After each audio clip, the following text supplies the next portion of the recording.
منگنی کے بعد میں بہت پریشان تھی۔ امی اور خالہ بھی دکھی تھیں مگر ابو کے آگے کسی کی بھی نہ چلی۔ انہوں نے دانیال کے بجائے میرا رشتہ مسعود خان سے کر دیا۔ والد کا خیال تھا کہ دانیال آفیسر بنے اور وہ ان کے اسرار پر کیڈٹ بھرتی ہو گیا، مگر سال بعد اکیڈمی چھوڑ کر گھر آ گیا۔ سبھی نے سمجھایا مگر اس نے کسی کی نہ سنی۔ کہا کہ اکیڈمی کے 4 سال مکمل کرنا اس کے بس کی بات نہیں، اس کا خواب تو مصور بننا ہے۔ اس جواب پر والد صاحب اس سے ناراض ہو گئے۔ صاف کہہ دیا، تم نے روشن مستقبل کی راہ سے فرار اختیار کر لیا ہے تو یاد رکھنا اب میں بھی تمہیں اپنا داماد نہیں بناؤں گا۔ دانیال کا شوق تھا کہ وہ آرٹسٹ بنے۔ وہ پینٹنگز عمدہ بناتا تھا اور اس کا رجحان مصری کی جانب تھا۔ اس نے والد اور چچا کی خواہش کے برعکس ایک آرٹ کالج میں داخلہ لے لیا۔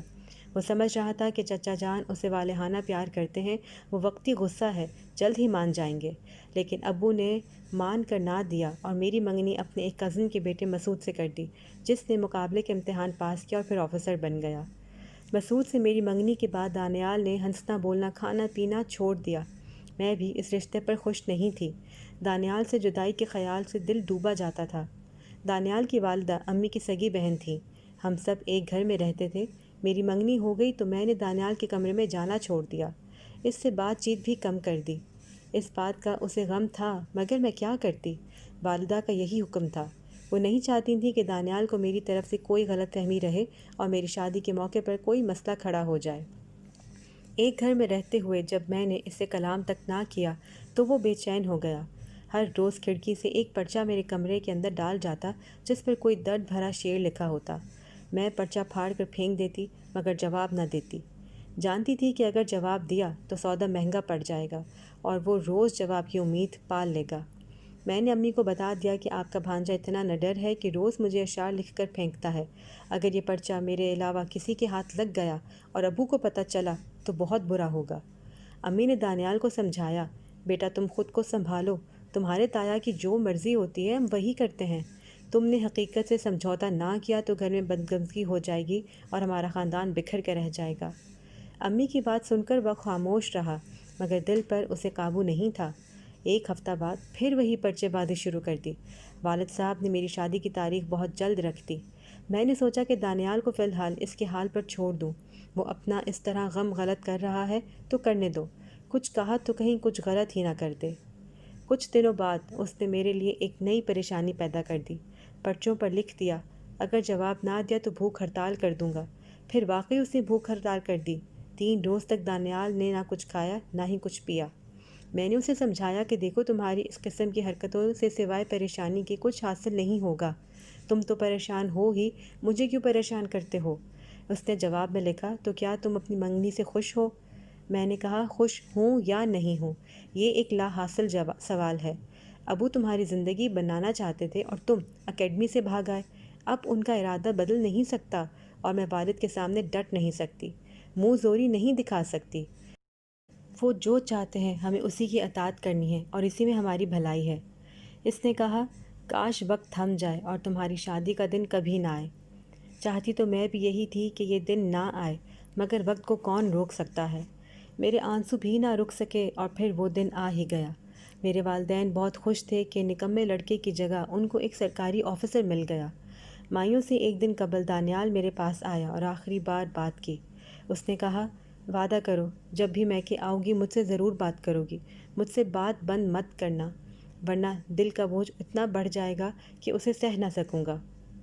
گھبرا کر میں نے وعدہ کر لیا کہ تم سے ضرور بات کیا کروں گی، فکر مت کرو، لیکن تم بھی وعدہ کرو کبھی مجھے خط نہیں لکھو گے کیونکہ یہ خط میری زندگی برباد کر سکتے ہیں۔ یہ آخری وعدہ کر کے ہم دونوں جدا ہو گئے کیونکہ اب یہی بہتر تھا۔ میری شادی ہو گئی اور میں بابل کے گھر سے سسرال آ گئی۔ سسرال والے بہت اچھے لوگ تھے اور مسعود آفیسر تھے۔ وہ بہت نفیس انسان تھے۔ وہ اصول پسند بھی تھے اور نرم گفتار بھی۔ جو ملتا تھا ان کا گرویدہ ہو جاتا۔ مجھ سے بھی بے حد محبت کرتے اور میرا خیال رکھتے تھے۔ اس قدر خیال رکھتے تھے کہ کسی اور کے تصور سے بھی اب مجھے شرمندگی محسوس ہوتی تھی۔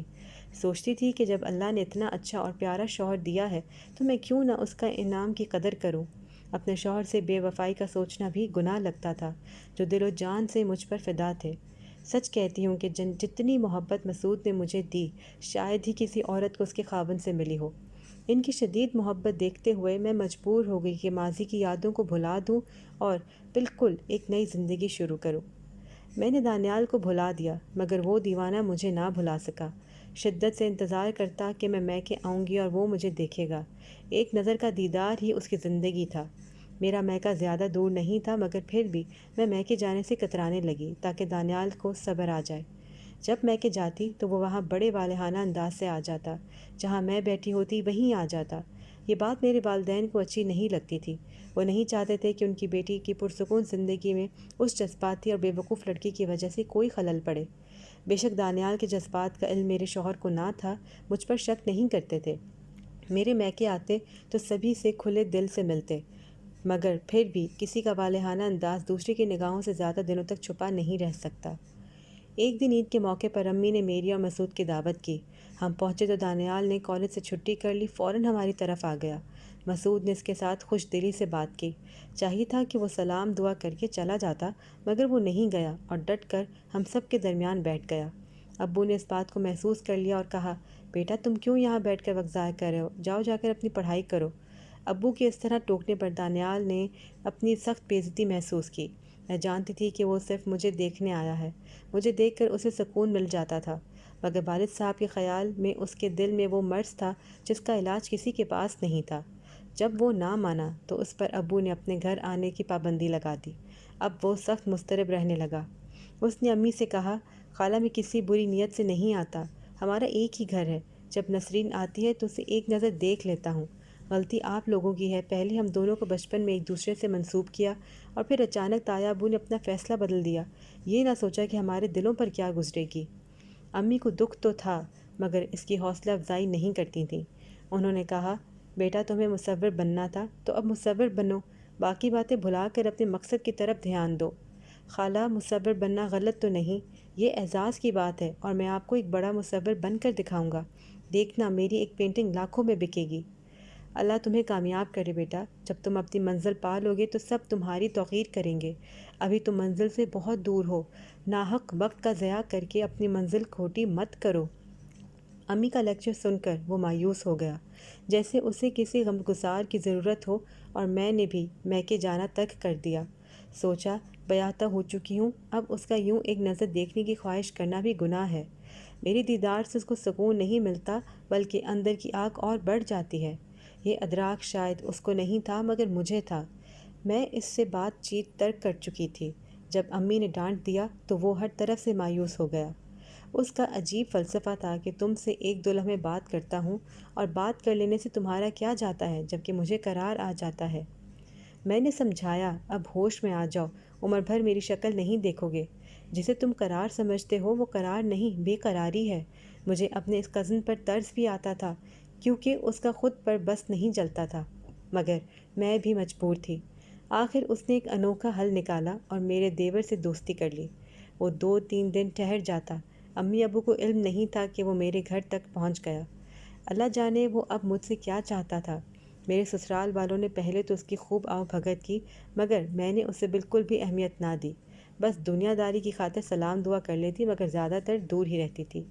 میرا دل گھبرانے لگا تھا کہ کہیں یہ میرے ہنستے بستے آنگن کو اجاڑ ہی نہ دے۔ میں نے اس سے بات کرنے کا فیصلہ کر لیا۔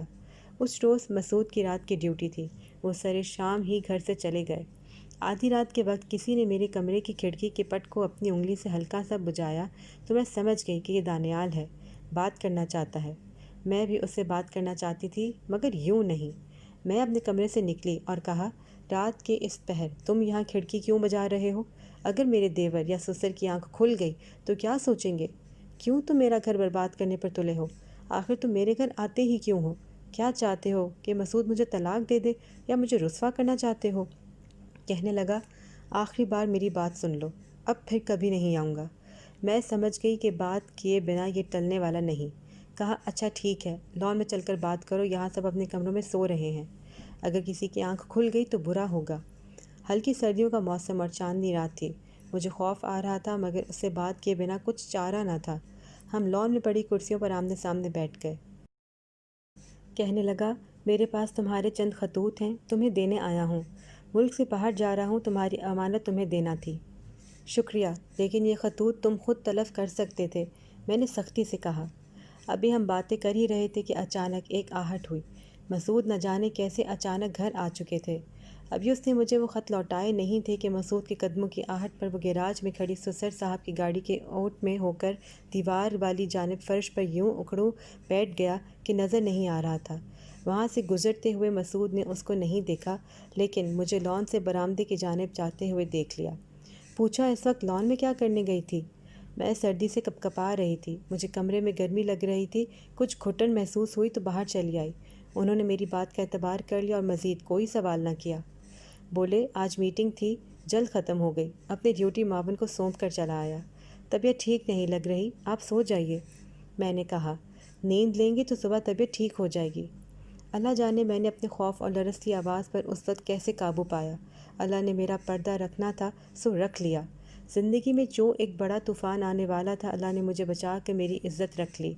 اگر وہ گیراج سے گزرتے ہوئے دانیال کا سایہ بھی دیکھ لیتے تو سوچتی ہوں کہ کیسی تباہی آ جاتی۔ آج بھی اس بھیانک رات کا دھیان آتا ہے تو میری روح لرز جاتی ہے۔ سوچتی ہوں کہ شاید اللہ نے مجھے اس رسوائی سے اس لیے بچایا کہ میری نیت ٹھیک تھی، کوئی برا ارادہ نہیں تھا، بلکہ اپنے شوہر کی محبت بچانے کے لیے ہی دانیال سے بات کرنے کا خطرہ مول لیا تھا۔ یہ واقعہ دانیال کے دل و دماغ پر بھی گہرے نقوش چھوڑ گیا۔ اسے واقعی مجھ سے محبت تھی، تبھی اس روز کے بعد میرے گھر نہیں آیا، بلکہ اس نے میرا گھر تو کیا اپنا ملک بھی چھوڑ دیا۔ اللہ جانے کس حال میں اس کی زندگی بسر ہو رہی ہے۔ میں نے کبھی یہ جاننے کی کوشش نہیں کی۔ اسے گئے 20 سال سے اوپر ہو چکے ہیں۔ کبھی کبھی وہ اپنی ماں سے فون پر بات کر لیتا ہے، مگر باقی افراد سے اس نے کبھی کوئی تعلق مزید نہیں رکھا۔